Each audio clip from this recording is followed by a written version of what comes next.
Good morning, student. Today we will discuss about the cell wall. The topic of the today's discussion is cell wall. Cell wall की हम बात करेंगे. First of all, इसकी discovery की हम बात करेंगे. It was discovered by Robert Hooke in 1665 by a simple microscope. जो इन्होंने खुद ने ही बनाया था, उस माइक्रोस्कोप के द्वारा इन्होंने इसको विजुअलाइज किया था. ये था कॉर्क सेल. चैप्टर के स्टार्टिंग में मैं आपको इसके बारे में बता चुकी हूँ. अगर हम सेल वॉल के फीचर्स की बात करें तो सबसे पहली चीज ये सिर्फ प्लांट सेल, फंगी, बैक्टीरिया इनमें पाई जाती है. ठीक है. सेकंड चीज, it is rigid, permeable and non living. Non living होती है, रिजिड होती है, परमिएबल होती है. ठीक है. और सबसे इंपॉर्टेंट चीज, it's secreted from the cell wall, cell itself. It's secreted from cell itself. ठीक है. तो सेल के द्वारा खुद ही सीक्रेट की जाती है. तो ये जो चीजें हैं ये सेल वॉल के बारे में बातें हैं. अब इसकी अगर लोकेशन की बात करें तो देखो डायग्राम के अंदर हम लोग अगर बनाते हैं तो प्लांट और एनिमल सेल का एक ये डिफरेंस होता है कि प्लांट के बाहर एक एक्स्ट्रा मेम्ब्रेन होती है. और ये किसके बाहर प्रेजेंट होती है बेटा? प्लाज्मा मेम्ब्रेन के बाहर प्रेजेंट होती है. तो प्लाज्मा मेम्ब्रेन होती है और उसके तुरंत बाहर क्या होती है बेटा? सेल वॉल होती है. तो ये इसकी लोकेशन होती है outside the plasma membrane. Now we will discuss about the physical structure of the cell wall. Physical structure कैसी होती है उसके बारे में हम बात करेंगे. तो फिजिकल स्ट्रक्चर की अगर मैं बात करूं इसकी, तो ये दो तरीके, प्राइमरी वॉल होती है इसमें,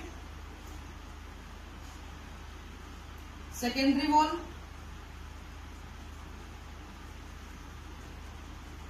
और इसके अलावा एक चीज और जो होती है वो होती है middle lamella. Lamella plus plasmodesmata. तो कहने का मतलब है ये चीजें मिलके बनाती हैं. अगर हम दो सेल की बात करें, लाइक ये है,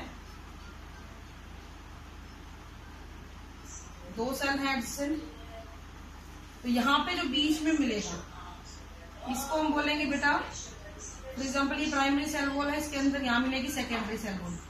यहाँ डायग्राम में थोड़ा सा, ठीक है, अंदर आपका साइड वॉल. तो ये आपकी हो जाएगी सेकेंडरी सेल वॉल, ये आपकी हो जाएगी प्राइमरी सेल वॉल, और ये आपकी हो जाएगी बेटा मिडल लैमिला. ठीक है. तो दो एडजेसेंट सेल के बीच में जो एक कनेक्शन है उसको हम बोलते हैं मिडल लैमिला. और इन दो सेल के बीच में पोर्स लाइक स्ट्रक्चर होती है, पोर्स होते हैं जो थ्रेड्स के द्वारा जुड़े होते हैं, जिनको हम बोलते हैं प्लाज्मोडेस्माटल कनेक्शंस. क्या बोलते हैं उनको? प्लाज्मोडेस्माटल कनेक्शंस बोलते हैं. इन कनेक्शन के द्वारा ये आपस में जुड़े होती हैं और एक्सचेंज ऑफ मटेरियल इजीली कर पाते हैं. एक चीज ध्यान रखना, प्राइमरी वॉल जो होती है वो हमेशा यंग पार्ट ऑफ प्लांट में मिलेगी और लिविंग में मिलेगी. ठीक है. और ये जैसे जैसे सेल मेच्योर होना शुरू होती है, कोई भी सेल मेच्योर हो जाएगी या उसकी मतलब लाइफ स्पैन हो जाएगी पूरी, तो वहां पे ये मिलती है और इसकी वजह से जो ये नॉन लिविंग कन्वर्ट कर देती है चीजों को. ठीक है. अगर हम इसकी केमिकल कॉम्पोजिशन की बात करें इन सेल के, अगर हम इनकी केमिकल कॉम्पोजिशन की बात करें तो क्या होगा देखिए जरा, क्या होगा इसमें? Primary wall is made up of cellulose. बहुत कॉमन क्वेश्चन है, ये पूछा जाता है. ये प्लांट में होता है. अगर हम फंगी की बात करें तो वहां पे यहाँ पे काइटिन मिल जाता है. ठीक है. काइटिन मिल जाता है सेल्यूलोज की जगह. सेकेंडरी सेल वॉल की अगर हम बात करें, सेकेंडरी सेल वॉल किसकी बनी हुई होती है? ये बनी हुई होती है लिग्निन और सुबेरिन की. ये रेड मटेरियल होते हैं लिग्निन एंड सुबेरिन. ठीक है. इनकी वजह से ये मेम्ब्रेन कैसे होती है? इम्परमिएबल. इम्परमिएबल का मतलब क्या है? आर पार कुछ भी नहीं हो पाएगा, चीजें का आदान प्रदान नहीं हो पाएगा, और इसी वजह से सेल क्या हो जाती है? डेड हो जाती है. यहाँ पे चीजें आर पार जा सकती है, इजिली एक्सचेंज ऑफ मटेरियल हो सकता है. ये इम्पेरेबल कर देती है, सेल धीरे धीरे क्या हो जाएगी? डेड हो जाएगी। नेक्स्ट हम बात करते हैं मिडल लैमिला की। Middle lamella is made up of calcium, magnesium, pectate. किसकी बनी होती है बेटा? कैल्शियम मैग्नीशियम पैक्टेट की बनी हुई होती है। तो ये इसकी केमिकल कॉम्पोजिशन है। Now we will discuss about its function. तो कुछ ज्यादा इंपॉर्टेंट फंक्शन नहीं है, याद करने के हिसाब से बहुत ही आसान है। फर्स्ट, सेल को शेप देती है। सेकंड, मैकेनिकल सपोर्ट करती है सेल को, ठीक है, किसी भी मैकेनिकल इंजरी से बचाती है सेल को, और इम्पोर्टेंटली डेसिकेशन से बचाती है। डेसिकेशन क्या होता है बेटा? सूखना, यानी कि किसी भी प्लांट सेल को सूखने से ये बचाएगी, यानी कि प्लांट को जल्दी से कोई भी पानी की कमी हो जाती है तो उसको सूखने नहीं देती है, ठीक है। इसके अलावा फ्रीली परमिएबल है, ये फ्रीली परमिएबल होती है, इसलिए एक्सचेंज ऑफ मटेरियल भी करती है। सो एक्सचेंज ऑफ मटेरियल, इस सब में ये सब हेल्प करेगी सेल वॉल, ठीक है।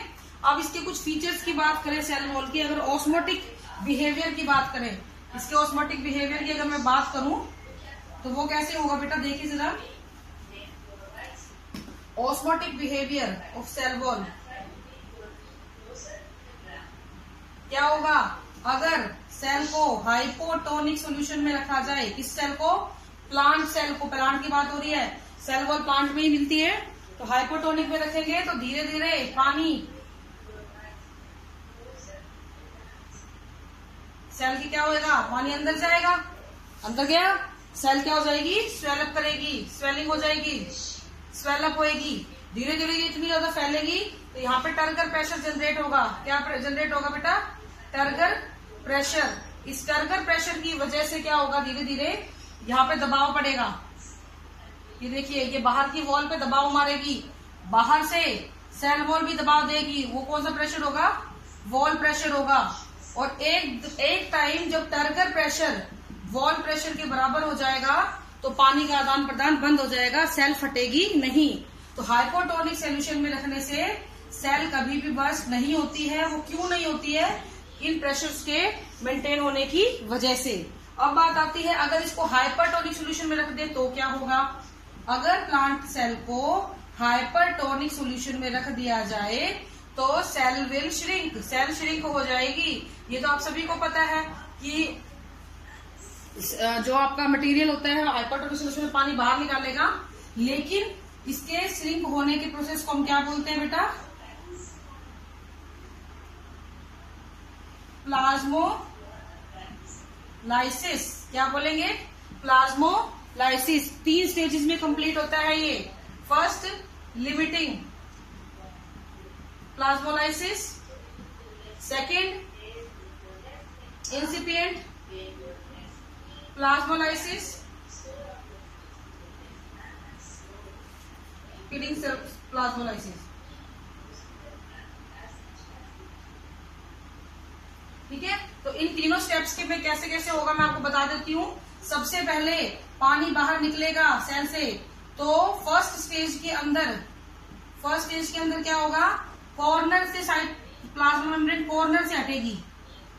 देखो जरा डायग्राम, दोनों डायग्राम फर्क देखो, चारों तरफ फैली हुई है, कॉर्नर से हटना शुरू कर देगी। और अगली स्टेज के अंदर बेटा थर्ड स्टेज जो थी वो थी एविडेंट। थर्ड जो थी वो एविडेंट थी, वो पहले करेक्शन कर लेना, उसमें मैंने नोट्स में लिखा हुआ है एविडेंट। और फाइनली साइटोप्लाज्म जो है वो कोने में लग जाएगा, किसी भी कॉर्नर में। ये सारा स्पेस क्या हो जाएगा? खाली हो जाएगा, सेल वॉल। और ये आपका प्लाज्मोलाइज्ड कंटेंट। तो बेसिकली अगर आपसे कोई कहे किसी प्लांट सेल को